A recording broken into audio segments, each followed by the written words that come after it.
இனி சுந்தரகாண்ட ஆரம்பம். இத போய் சிவபுராணத்துல போய் சொல்ற போது சுகரம் வாபி துஷ்கரம் சங்கல்பிதம் சித்தே சுகரம் வாபி துஷ்கரம்.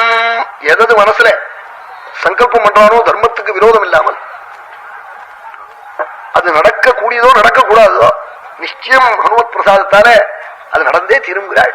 அந்த காரியம் உடனே சித்தி ஆயிடுங்கிறாள். கலியில பிரத்யட்சம் சுந்தரகாண்டத்தை படிச்சு பல க்ஷேமத்தை இன்னைக்கு வரைஞ்சிட்டு இருக்கா. பெரிய கவலையெல்லாம் நீங்கிறது. அதுவும் எப்படி அந்த 36வது சர்க்கம் வரும்போது ஒரு நல்ல லெட்டர் வருதுன்னு 10 வருஷமா தள்ளி வச்ச குழந்தைய அழிச்சுக்க மாட்டேன்னுட்டான். இந்த பில் வரதுக்கு முன்னாடி வேற கல்யாணம் பண்ண எத்தனை பண்ணிவிட்டான்.